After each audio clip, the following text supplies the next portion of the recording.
Good morning. My name is Lindy. I'm the Policy Director here at the East Bay Leadership Council. We appreciate you all being here. I'm going to hand it over to George and Audrey, who are the co-chairs of this Environmental and Manufacturing Task Force. And we're also going to have a presentation, so I just want to thank Justin Waples for working with me to coordinate this. I'm definitely looking forward to it. Anyway, George or Audrey, whoever would like to take it away, it's all you. Audrey, if it's okay with you, I'll go ahead and do the introductions. Yeah, that'd be great. Thanks. Yeah, Audrey is she's a senior associate with Stantec, and it's an environmental consulting engineering firm in Walnut Creek. And I have my own company, GBR Smith Group. Audrey and I are the co-chairs of the Environmental Manufacturing Task Force. And I wanted to thank Justin and Victoria, Jennifer. I don't know whether Michaela is with us at this point, but I'll do some quick introductions of everyone. I probably won't go word for word of everything that you sent me, Justin, if that's okay. Sure.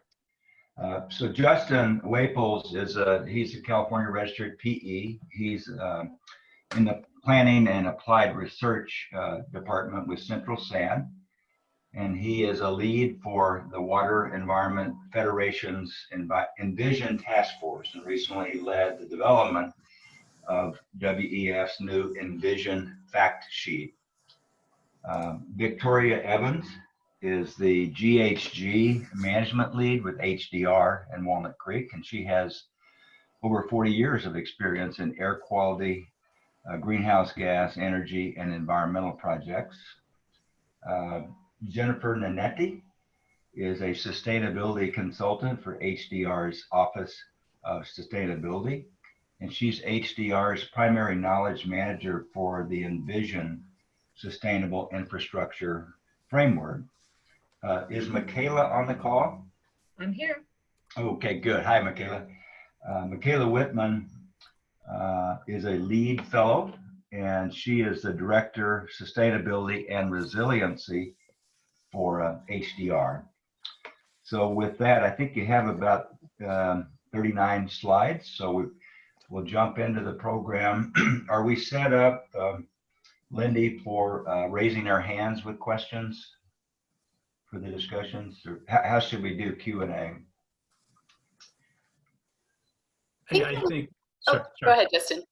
Well, I was just going to suggest that maybe we just we'll go through the presentation and then we'll open up to questions. Is that okay?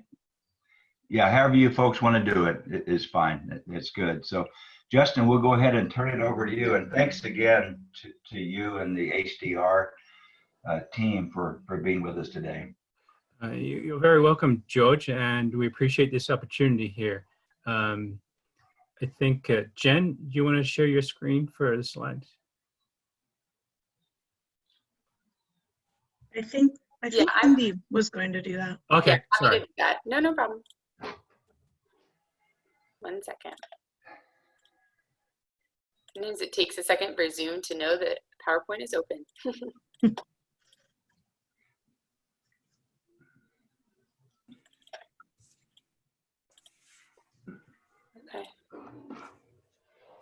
Are you guys all seeing the slides in front of you? Yes. Wonderful.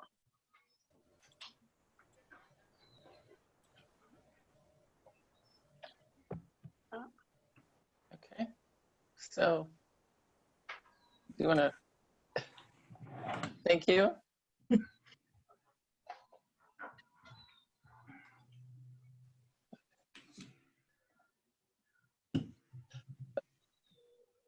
There's some nice headshots. Would you like me to keep going? Yes, please. Okay, why don't you go ahead and say next? Okay, so we're going to keep going. I'm going to lead off. This is Victoria. I think I am going to, hi, let's see here. Okay, so first, what is in, this is an outline of what we're going to cover today, and I'm going to go through the first bullet so we can move on.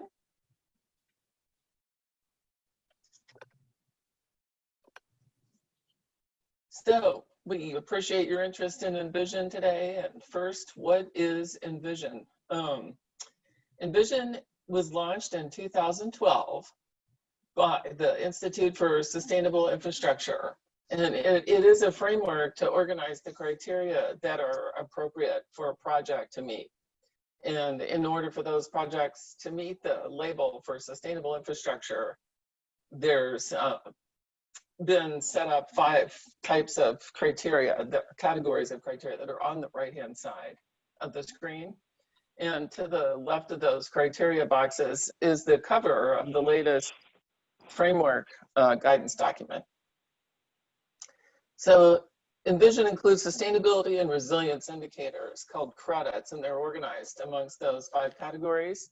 And within each category, the criteria help the project teams rank their project as sustainable. And so successful use of the framework can result in either a verification and a ranking of the project. It can be, you can use the framework to conduct a self-assessment using the checklist. And there's the option for also using this on a programmatic level. And we're going to talk about that a bit more. So I'm going to have you move to the next slide.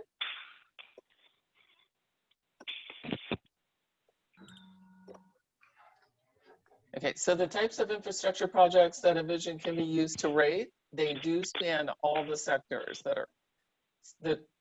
for which infrastructure projects might fall into. So they're the types of projects that can be built by both public agencies and private organizations. So you can see a span of those here: energy generation, fuel production type projects, wastewater, airports, roadways, all the way out to telecommunications type projects. So we'll move on to the next slide. Next. So to celebrate the sustainability excellence in these civil infrastructure projects, Envision has these 4 award levels. And so the rankings are from verified to platinum. And to qualify for one of the 4 levels, the project credits are documented and they're evaluated in detail, and then the points are added up. So based on achieving a percentage, and you see the percentage listed here of the total points, the award level's determined. And the maximum number of points is 1,000. So for a silver project, 300 points are needed, for gold, 400, and platinum, 500. So it's true that the Envision scoring recognizes that not every credit type might be achievable or even applicable to an infrastructure project. So we'll move to the next slide. So I know you won't be able to read every little fine print on this slide, but this is showing the 5 credit categories across the top and the 14 topic areas underneath, and then there's 64 credit types underneath that. So under quality of life, leadership, resource allocation, natural world, and climate and resilience, there's various types of credit that are specifically laid out in the guidance. I think someone may be rustling papers or something. Might ask somebody to go on mute. So each of the 64 credits have multiple levels of achievement. So they represent like a spectrum of possible points for performance goals within each of these credits. And so there's credit for slightly improving beyond conventional practice, all the way out to innovation, where a greater number of points are in fact possible to achieve. So by assessing these, each of the 64 credits, the project teams can figure out how well the project addresses the full range of sustainability infrastructure or sustainability indicators. So it's true that every infrastructure project can impact all 5 of these categories, but there can be 5 trade-offs, complex trade-offs. So for example, to avoid critical habitats, a project might have to consume more resources. So there'd be a balancing of those 2, and they'd be accommodated for in these credits. So we're gonna look next at the types of projects by sector that have been verified. So next.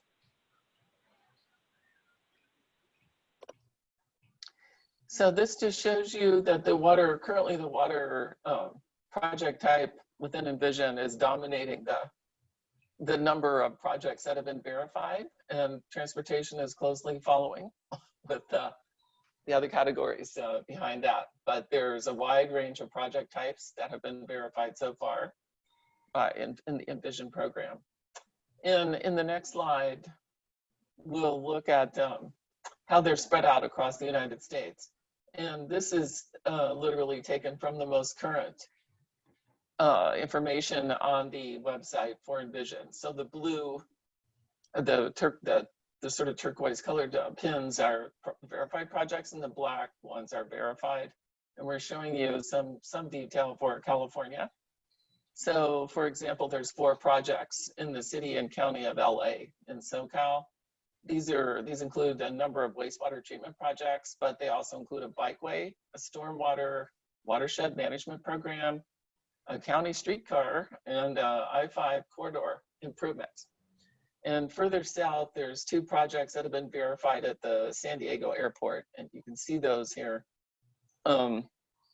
There's been a landside project and a Terminal 2 parking plaza. So that definitely shows you the breadth of the types of projects. In Northern California, there's some projects. They include a levee project that you'll hear more about later that's near Sacramento, and wastewater treatment plant improvements in Davis, Dixon, and San Francisco. And if you want to dive into the detail, you can go to the website for Envision and click on these little pins and dive into some of the more detail for some projects that might be of interest.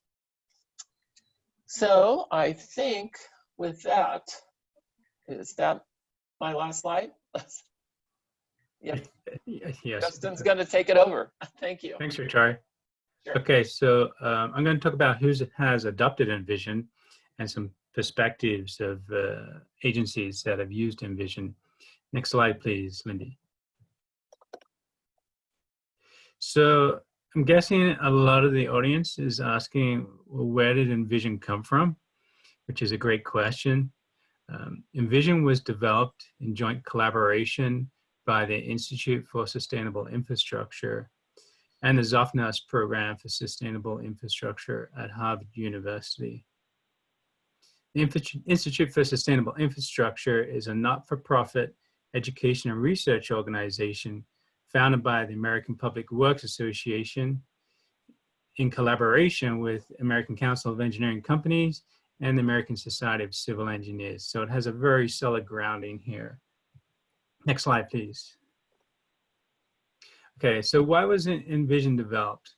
Well, there was a bit of a gap in this accreditation field for sustainability for infrastructure. And as many as sector specific, I think most people are familiar with LEED, which is associated with buildings that are occupied by people. Envision is focused on infrastructure, and it was designed to fill a gap there. So next slide, please. Okay, so who has adopted Envision? So there's many agencies as we've seen that are using Envision at the project level to enhance sustainability of their projects and as well as resiliency now. And there are some agencies that have taken a step further and encompassed Envision at their organizational level. So it's not only using it at the project level, but they're using it to help frame their organization's sustainability and resiliency plans.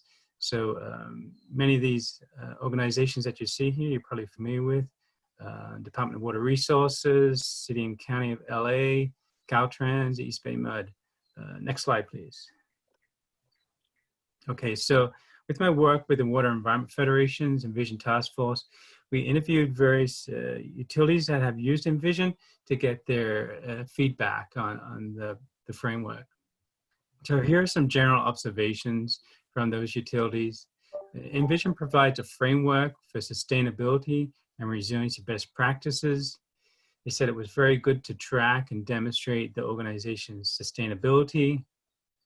Allows you to use nationally recognized terminology and metrics. So one utility, say on the East Coast, can compare their project to some degree with a project on the West Coast because all the metrics are common, the terminology is common, and then we can compare apples to apples. Allows you to provide some value for that natural capital, those ecosystems that are around and embedded within your infrastructure. Allows you opportunities for leadership and collaboration, both at neighboring agencies, say neighboring municipalities, flood control district, water utilities. Allows you opportunity to work together on projects. Allows a catalyst for stakeholder support. So once you've branded your project as using Envision, it tells the world that you're very serious about sustainability and resiliency, and that carries a lot of weight these days with stakeholders, including your ratepayers.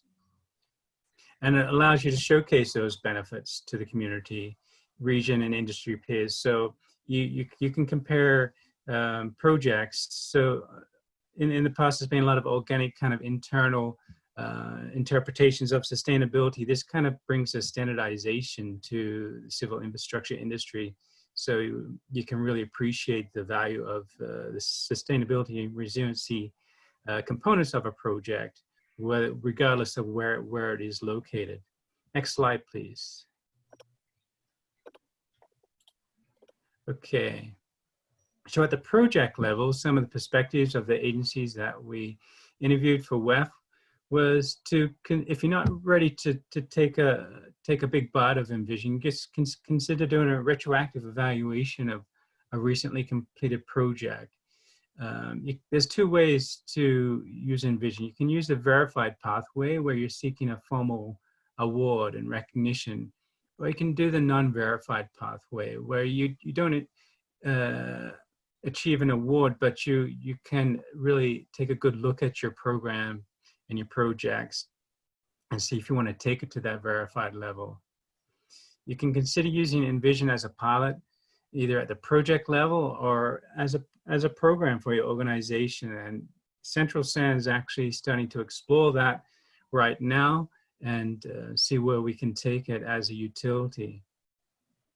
It allows you you want to engage Envision early, ideally to optimize the outcomes of your project. It's not necessary, but that's a preferred way of engaging with Envision. And you certainly want to make sure you have Envision sustainability professionals, which are designated through the ENVSP post-nominals there, so they can champion your project sustainability and resiliency considerations. And you certainly want to maintain good communication with the parent organization, ISI, throughout your project. Next slide, please. Okay, so programmatic use of Envision. So there's a number of utilities, as I've shared earlier, that are using Envision at the program level, at the organizational level. And the image to the right is County of Los Angeles Sustainable Infrastructure Guidelines. So they've really taken on Envision in a big way. And what does this provide for them? It assists the entire organization, all the staff of the organization, transition to a sustainability mindset. There's continuity in their thoughts. It strengthens your sustainability initiatives and provides efficiencies to all projects rather than just kind of piecemealing sustainability into your infrastructure projects. And allows you to have metrics to track your sustainability goals. And metrics are often important for elected officials and stakeholders. So it really adds a lot of value when you take it in at the program level. So now I'm going to pass it on there. So next slide, please. Justin, you can go to the next slide. There are many projects going through the Envision process, but ISI has published 84 of those projects. So this slide is showing about half of them. As Victoria mentioned, projects range across all infrastructure types, from water treatment to bridges to wind farms and streetcars and highways to pipelines and levees. Whether verified or not, the framework can provide value to all project types. Next slide. You can see there are a diverse group of verified projects. Some are pretty and others not so pretty, as we see in infrastructure. Some, like pipelines, you can't see at all, which can cause issues. Some are very large and others small, but all types of projects are able to be verified under the Envision framework. Now I'd like to provide some details on a handful of projects across the spectrum of project types that have been verified over the last few years. If you don't see a project that aligns with what you do, you could visit the website, as Victoria said, to view details about all the verified projects across the globe. Next slide. This project is a San Francisco Public Utilities Commission headworks facility. It's part of the Southeast Treatment Plant, San Francisco's oldest and largest all-weather wastewater treatment facility, which treats 80% of the city's combined flow. The new facility will replace 2 aging headworks facilities and will be able to handle about 250 million gallons during peak wet weather. The project also reduces operation and maintenance costs over the life of the facility, increases operational flexibility to address varied operational conditions, protects community from odor and noise impacts, benefits the neighborhood both functionally and aesthetically, and was designed to accommodate climate change, including expected sea level rise. These factors contributed to the project receiving a gold level verification last year. The next project is the historic Fourth Ward Park in Atlanta, Georgia.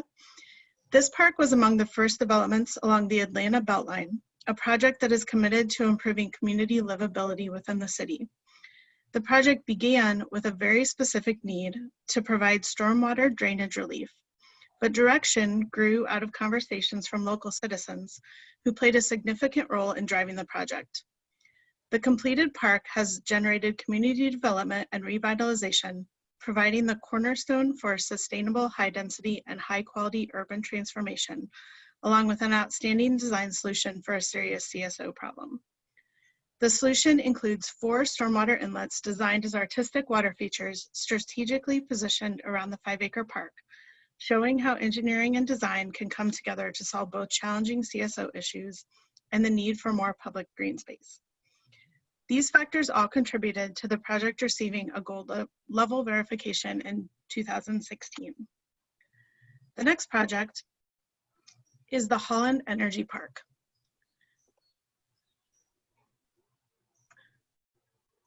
Next project.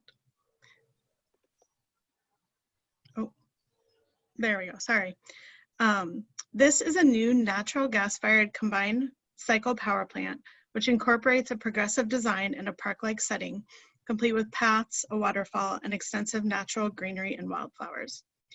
The new 114 megawatt plant in Holland, Michigan, was the result of a year-long sustainable return on investment analysis that dove deep into the project's overall economic, social, and environmental value. Part of the community energy plan, this high-efficiency solution was selected as an alternative to expanding the existing coal-fired plant. Other important project elements include planning and design process that included extensive community involvement, waste heat being used to expand the city's snowmelt system, and the project purchased land to create and connect green space, as well as improving mobility and access via foot, bike, and motorized vehicles into the city and to the local train and bus station. These factors all contributed to the project receiving an Envision Platinum verification in 2016. The next project is the Alexandria Nutrient Management Facility, which includes 18 million gallons in tank capacity and associated pumps, chemical analysis equipment, and an extensive odor control system. Of note, it includes a lit regulation athletic field located atop the process tanks, created as a community amenity. In addition, the project removed contaminated soil from the site and selected only native plant species with high habitat value that required no pesticide, herbicide, or fertilizers for the site's landscaping to protect the surface and groundwater and to help it earn an Envision Platinum verification in November of 2016. The next project is the Kansas City streetcar. And this Envision submittal was completed post-construction to document the project's substantial, sustainable, and community-related components. There was a significant alternatives analysis built around 4 goals directly tied to needs and objectives of the community: connect, develop, thrive, and sustain. The project improves mobility and accessibility for a heavily developed urban area within walking distance to a mixed use of commercial, office, and residential. There has been more than $1.8 billion in economic development initiated in the vicinity of the streetcar corridor since the project was announced. And the project is intended to reduce dependence on fossil fuels, shifting reliance from fuel-centered automobiles like cars and buses to electric mass transit. These elements helped the project earn an Envision Platinum verification in 2016. And the last project I want to talk about briefly is the Southport Levee Improvement Project. And Victoria mentioned this earlier. This project is in West Sacramento, which is seasonally surrounded by water and protected from flooding by a levee system. The $180 million project, financed and constructed by the West Sacramento Area Flood Control Agency, is their largest capital improvement project to date. Levee improvements along the 5.6-mile section include a combination of renovation of existing levee structure and the construction of a new setback levee. The overall goal of the project is a minimum 200-year level of levee performance. The project provides opportunities for ecosystem restoration and public recreation. Uniquely, the project is in an urban setting and returning several hundred acres of land to riparian and oak savanna habitat. Another unique element is that the project should receive an increased state cost share due to achieving Envision Platinum verification. The California Department of Water Resources Division of Flood Management is one of only a few agencies that have a cost share guideline for state and local cost share flood programs and projects. And the state increases cost share for projects achieving Envision verification at a gold or platinum level. WSAFCA is actually advocating with the agency for the benefit to be expanded to projects achieving any level of verification. And we hope to see other agencies provide this type of cost share in the future for projects that are improving their sustainability and measuring that with Envision. Now I'll pass it on to Michaela to talk more in depth about the value of Envision, Envision can provide to organizations. Thank you, Jen, for that good overview. I just wanted to add, I was just actually speaking to our client at the Flood Control Agency to see where that cost share process was and status, and they're actually waiting until everything is finalized. They're hoping to have all parts of the project cost included in that cost share, so they may be reducing local costs by up to $18 million thanks to Envision and that DWR resolution. So that's pretty impressive. Okay, so I'm going to talk about the value to organizations, some of the benefits and costs of Envision, and then just if you're interested in learning more, we've referenced our website, but some other ways to get involved as well. So if you would go ahead, that would be great. So one of there are many benefits, and you'll see that as we talk through these next few slides, excuse me. But one thing that we've liked about Envision since starting to use it a number of years ago is how it's very broad-based and doesn't take into account just the project itself and the sustainability and resiliency of the project, but really looks much more broadly at how the project that's using Envision integrates with other infrastructure, and there's a big focus on leadership and community value as well. So I'm going to go back for a second to that Holland plant that Jen mentioned. That Board of Public Works in Holland, Michigan went to an extensive length to work with local community colleges, with community members, with nearby local residents, with environmental groups. They really had a great stakeholder engagement process as well, and all those things are covered in Envision credit. So really taking a look at the value of the asset to the community is a big part of Envision. Go ahead. And there's, as was mentioned earlier, there are a lot of ways to use Envision. We've certainly worked with some infrastructure owners. I'll use an example of a wastewater project in North Carolina where the infrastructure owner really wanted to just make the right statement to their stakeholders that they were doing the right thing for the environment and sustainability.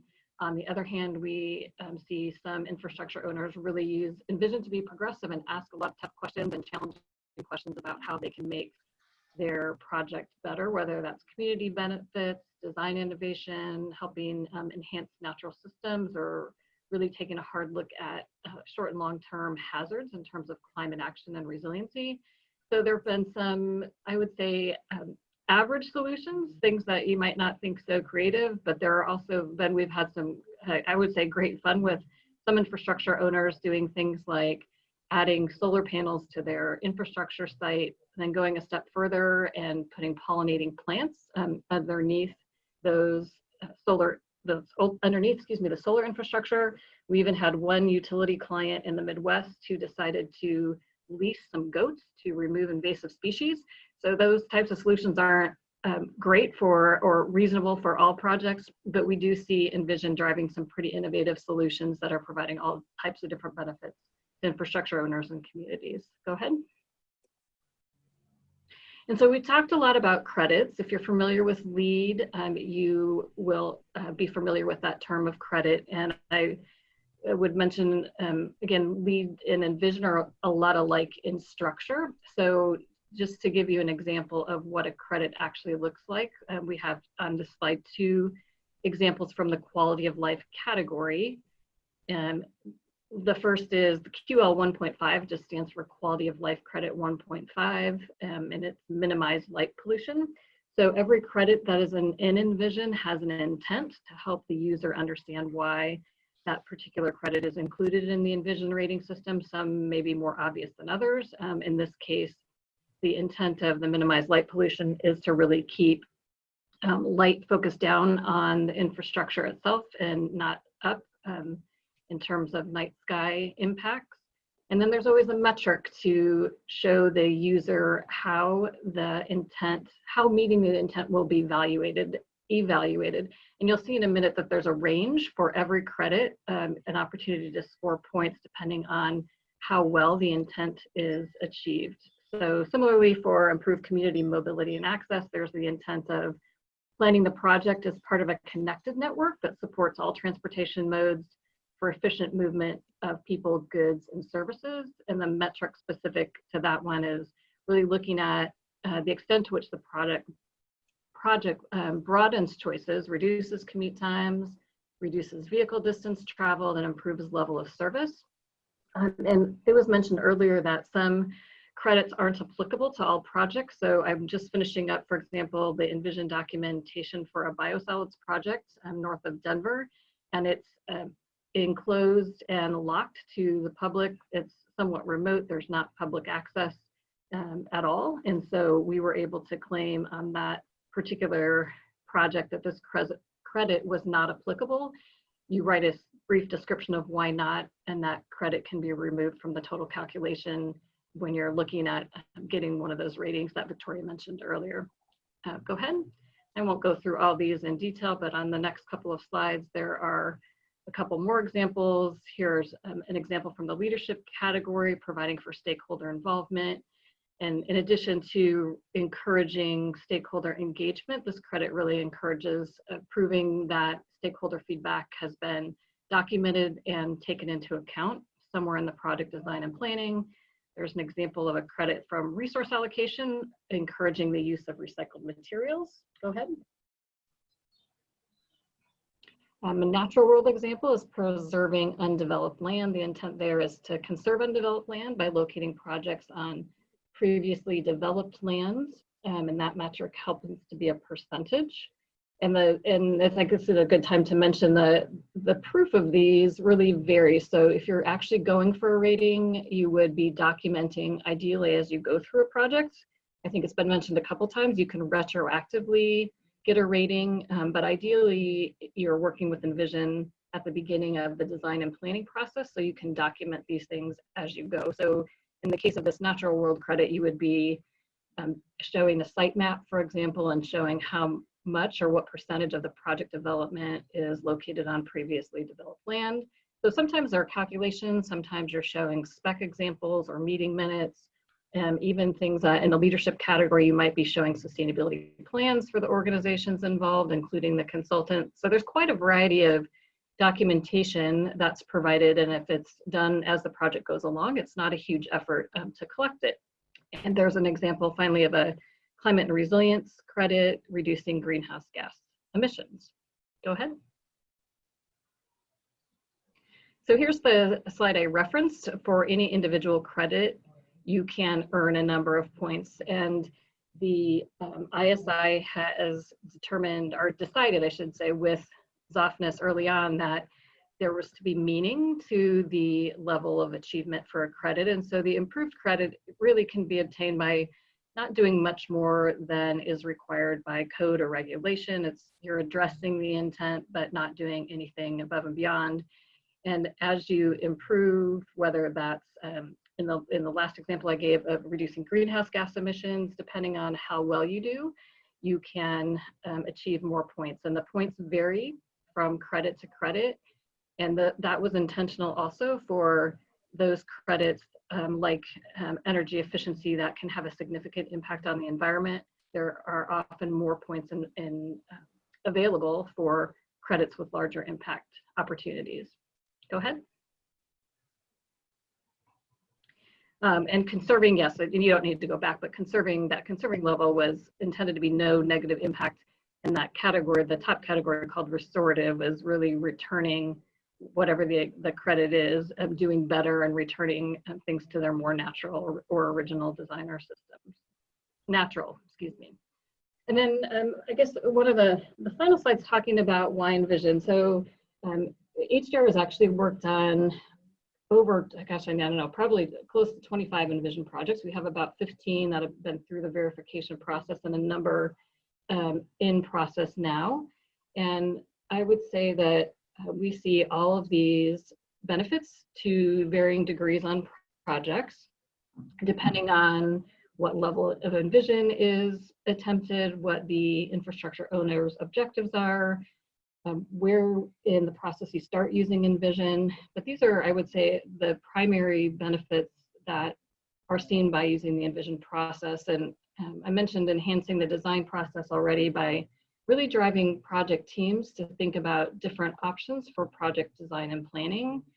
There could be economic benefits. We mentioned the DWR benefit, but also ideally Envision helps drive resource savings, whether that's through reduction in energy or water use, for example. Reducing risk could be reducing climate risk, thinking about longer and shorter term hazards from climate, for example. And we've heard infrastructure owners also talk about reducing the risk of having projects delayed by stakeholders.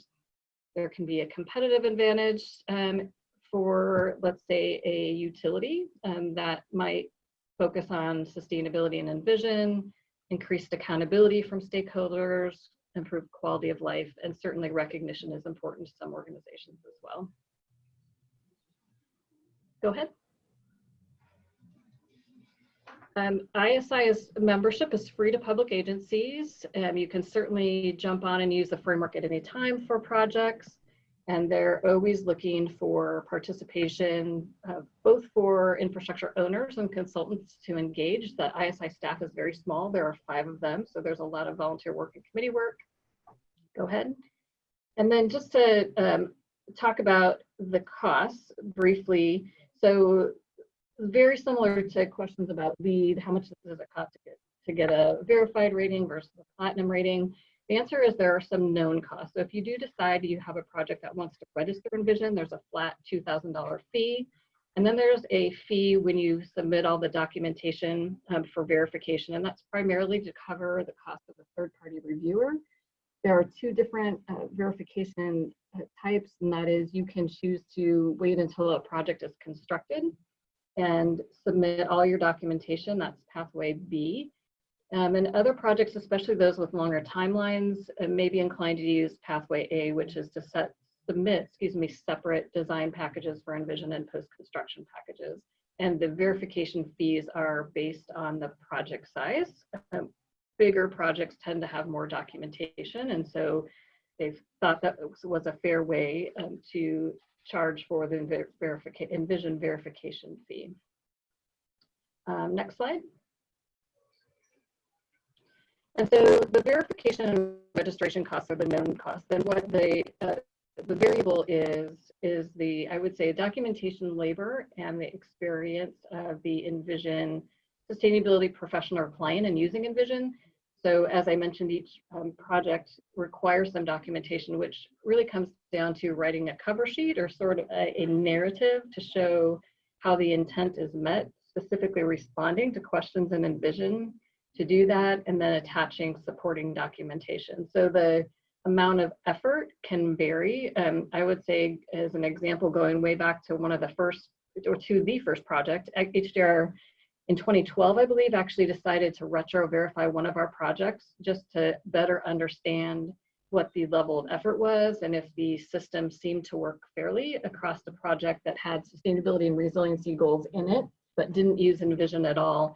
And it took us about 120 hours to go to backtrack and document that project. And so it really varies depending on the number of credits pursued and how well that the Envision process, is integrated into the process over time.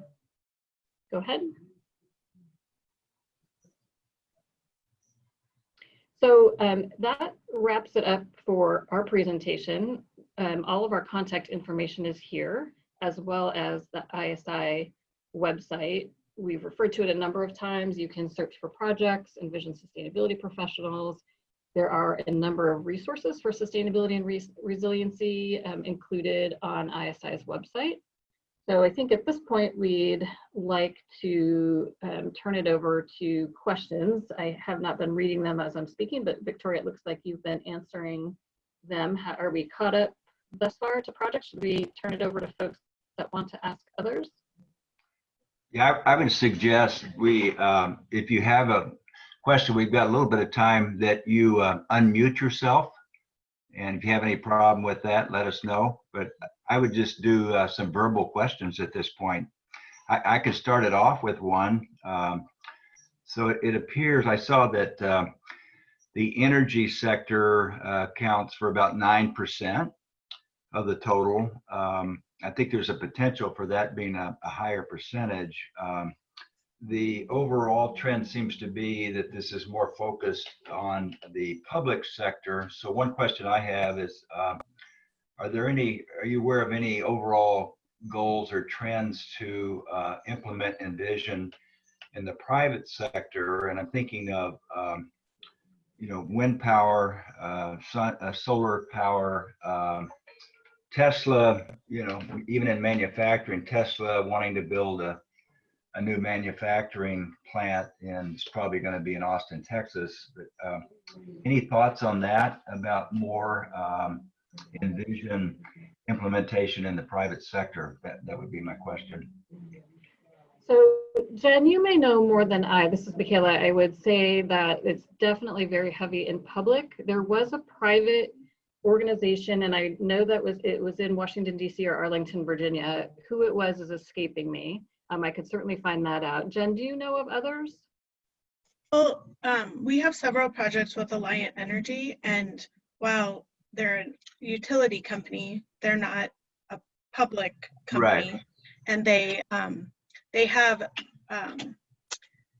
just verified, I believe, their 6th project, and they're looking at including that more programmatically, it sounds like, something that they've discussed. So definitely has been done in the private sector. Some of the things we've seen in the private sector that are a little bit different than in public are that those things that public sectors may kind of take for granted that they do, stakeholder involvement, some of the like climate and risk types of assessment, those are things that have to be more proactively done with the private sector.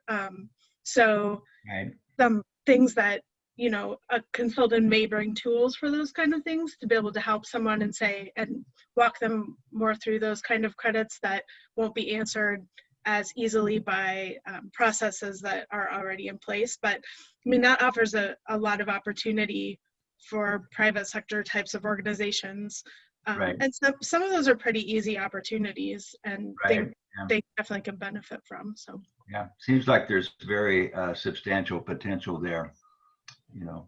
to increase this Envision implementation. Thank you. Mhm. I would say one more thing about private sector companies. Things that we've seen from what Alliant has done with their work is that they're, I wouldn't say more adventurous, but you know, they're the ones who have brought in the goats, who have worked with the beekeepers. They tend to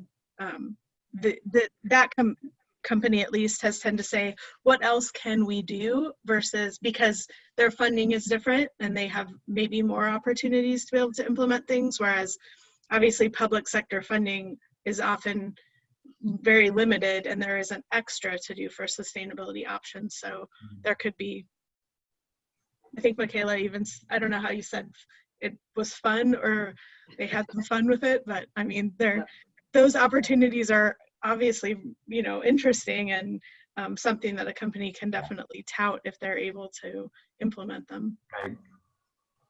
So Peter, you usually have some questions. Are you still there, Peter? We may have lost Peter. No, he's there. Oh, he's there. Maybe he's muted. I was muted. I'm still here. I'm just absorbing it. I don't really have a Okay. Didn't mean to put you on the spot. You're so peaceful up there at the Taj Mahal, Peter. You're zoned out, right? So I think Dave Richardson had a question. Do you want to chime in, Dave? Sure. Thank you. I was thinking as I was reading the last couple slides that a project rated under Envision could do a better job on a grant application by being able to not only claim benefits, but actually document it using a process like Envision that is certifiable and verifiable. So wondered if you've seen any examples where a project has scored in your experience higher because of using the Envision process. So I will take that one, Michaela, just because I just actually was talking to ISI staff about this. We were asked a similar question on a presentation last week, and I have not seen any directly. I know for sure that some of our projects have mentioned Envision in state loan applications, for example, but I can't show any that where there's proof that that was the reason for getting more funding or getting a direct economic benefit for Envision specifically. And ISI kind of had the same answer. They said they knew a number of projects had mentioned Envision and the sustainability components of their projects. There was a bridge project in Ohio specifically where they went to quite a bit of extent, I understand, to focus on Envision, but again, no direct proof from ISI that any benefits were directly tied to those applications, but they've certainly seen information being inserted and are getting asked the question quite a lot. So hopefully maybe at some point we'll get to the point of having some very specific examples included in an application process. Just to add to that, Dave, yeah, with WEF, we did come across, I think it was a public organization up in Washington State that suggested there was a requirement to use Envision if they wanted to get some funding.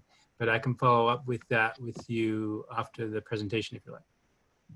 And can Michaela it's Department of Water Resources for the Southport Levee project for the cost share improvement. Can you hit on that one again? Yeah, sure. So they're specific. Right now, any flood control project, DWR offers a 5% additional cost share for Envision Gold and a 10% for Envision Platinum. So that project we referenced was a Platinum, so that's where the 17.5 or $18 million potential cost share comes from. And they're really, the Flood Control Agency feels really strongly that they should make that benefit available to Envision Verified and Silver projects as well. So I know there's been some discussions at the state level enhancing that cost share to include all Envision Verified projects. That's exciting. And do you guys know if there's any other parts of DWR that have adopted Envision outside of maybe the Flood Control Central Valley Flood Protection Group, say the Integrated Water Management Group, or some of the other sections of DWR? So per our client, well, first of all, I'll back up. I actually spoke to them, I bet you it was 5 or 6 years ago, went out and talked to a broad group of DWR staff. They were interested in Envision, but didn't really, I haven't personally seen any traction, and at least from what we hear from our client, that they have been involved in some conversations, and they've been over to present about SLIP as they reference the project. So I know there's some internal discussions going on and some keen interest now that SLIP has gotten their rating, but to my knowledge anyway, I don't think there's been adoption. Victoria or Justin, do you know otherwise? So I was going to just say I have, let's just call it, harassed my colleagues at the Air District, through the Bay Area District, to consider something like this because they have a climate technology finance program. I've also mentioned it to the Regional Water Quality Control Board reps that I've talked to, and they're interested and they're trying to figure out how that would work. But I think mentioning this gives a more standardized approach across the different agencies that they could use for some of their funding programs or incentive programs. So if people have some ideas, I think this is an interesting way to go on a path forward to encourage Envision to be used. So there's more of an even playing field across the different projects and across the different agencies. Thank you.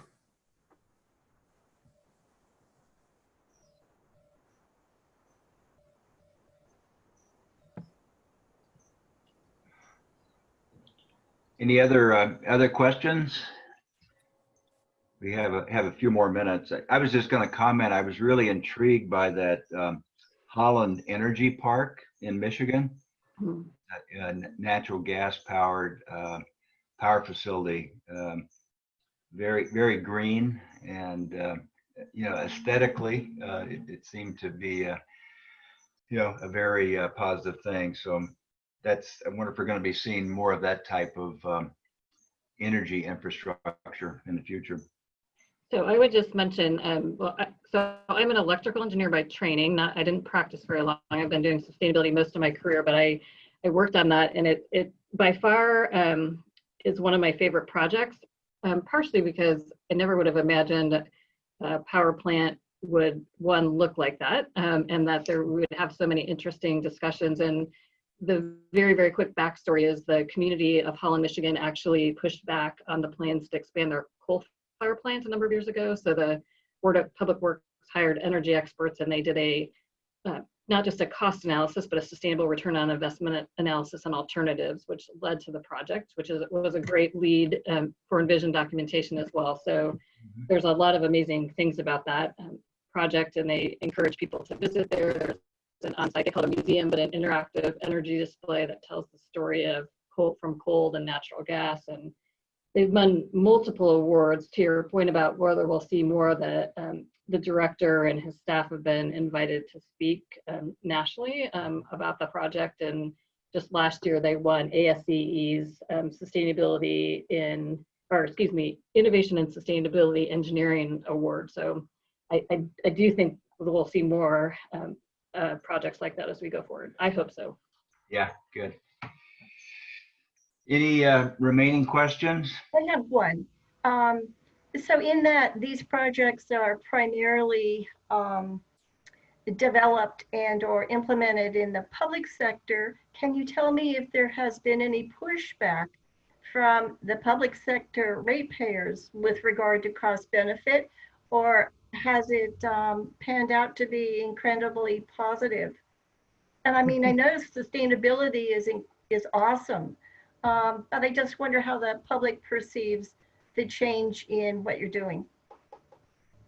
I have honestly only heard positive. I have not, from any of the projects I've worked on, heard anything negative. I mean, I have heard, like the wastewater project example I gave earlier, the client was concerned about not spending too much on Envision, and they were open about that from the beginning, but saying we feel it's important to document Envision based on the existing project scope and schedule.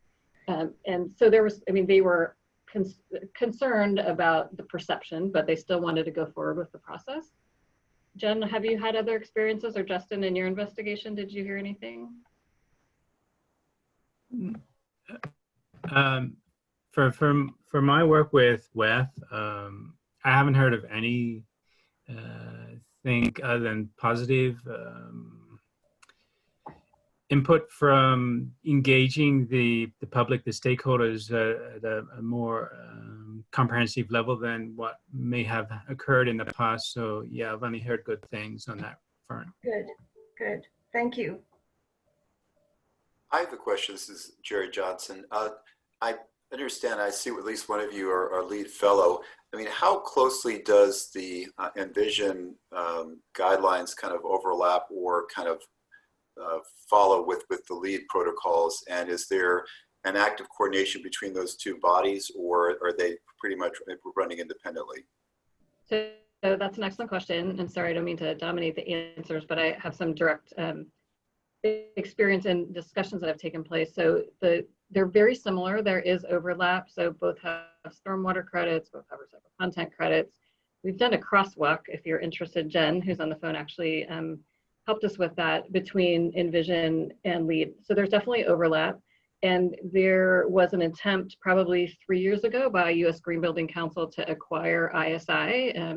I happen to chair the Envision Technical Review Board, so I was involved in those communications. ISI didn't want to become a part of that giant organization, so they had discussions that didn't end up going anywhere, but they have collaborated to the sense, I don't even know if collaborated, maybe too strong a word. They've talked about the fact that they would collaborate if a project wanted to get both ratings. So that might be a data center, for example. So Envision can be used on buildings when they're process heavy. We have a fish hatchery was our very first project that I mentioned we retroactively verified, but in any case, the organizations have said they would collaborate so as to not have to duplicate effort on similar credits should an infrastructure owner want to do both. We've had those conversations with maybe 3 clients before, but none have proceeded yet. Okay, great, thank you. We did have a light rail client. The project has since the funding was not approved, but that was going to pursue Envision for the overall alignment, which was something like 26 miles. And then there was a vehicle maintenance facility, and that was going to pursue LEED. And so we would have used the LEED documentation as part of our Envision documentation, and we were coordinating with the LEED team to be able to use that documentation and work with coordinate the Envision and LEED portions of that part of the project. So. Yeah, this is Lynn, and I just wanted to thank Jerry for asking that question, and also Barbara, I loved your question. And I also wanted to say hello to Victoria. It's good to see you. I had it's kind of a follow-on to the discussion that was just happening related to those two topics. It seems that to me that this kind of a looking at Envision as sort of a credential or a score or something like a LEED in a way where you're certified as being sustainable in certain ways is great. But to Barbara's point about how do we get people to really want to do this, and giving it some thought, I would think that there's in the experiences gained from the projects that have undertaken this, there is an expense. Obviously you showed how you've got to pay to play when it comes to this to some extent. And there may be commitments that you make that add on to the project costs. But I'd be really interested to know, theoretically, one would think that if you do things in a sustainable way, that you're going to derive benefits that might even be economic benefits in the long run. And to the extent that that story can be told, that not only doing it green is just good, and you get lots of brownie points for doing it, and that's a certification, but what can if stories can be told where it actually benefits the bottom line, that doing something sustainable is really going to be the best way to go forward, even from an economic standpoint, I think you'd get a lot more agency acceptance of the program. So be really curious as to whether there's been that kind of retrospective, you know, what kind of unintended or beneficial things comes out of the stakeholder process that gets done with this that wouldn't have happened anyway, that ended up resulting in far better outcomes and possibly even cost savings that you wouldn't have you know, done if you hadn't done the Envision process. And those kinds of stories I think would be very, very compelling and be something that would lend to the uptake of this more broadly. You know, we can't forget that we're spending ratepayers' money. Mm-hmm. You know, and we have an incredible accountability for that. Yep. And so I think that delivering the message very clearly is maybe the best way to go, because a lot of things are out there that promise great things and don't deliver. And so you need to alleviate any doubt. And so your message, I think, needs to be very clear that it's not only cost effective, but it's the right thing to do. Mm-hmm. And I won't belabor the response because I know we're short on time, but I'm happy to share as a follow-up. Maybe Justin, I can send it to you and you can forward it on. But we, as an organization, we've had a lot of conversations about this topic and showing the value, and where we found we were able to dialogue about it instead of talking about the overall value of Envision itself. We have a nice document where we broke down by credit or categories some of the direct economic benefits that we've seen. So we'll talk about the benefits of whether it's stakeholder engagement or some of the new technologies, things like that. I'm happy to share this. We have just a very kind of concise document showing individual benefits within projects. I'm happy to share that, but I couldn't agree with you more on what the message has to be. Thank you. Well, unfortunately, I think we're out of time. We really appreciate all of you attending today. Outstanding topic. We thank you very much to Justin, Victoria, Michaela, Jennifer. And with that, I think we have to sign off, but thanks again. And Thank you. Thank you. Thank you for the opportunity. look forward to hearing more about this in the future. And if you're in the East Bay, enjoy the cooler weather. Yeah. Yes. Yeah, thank you for organizing this all, Justin. Yeah, Thanks, Wendy. Thanks, George. Appreciate the opportunity. absolutely. Thank you, everyone. Hope to meet all of you soon. Thank you. Thank you. George. Great topic. Thanks, guys. Thanks, everybody. Bye-bye. All right. Bye.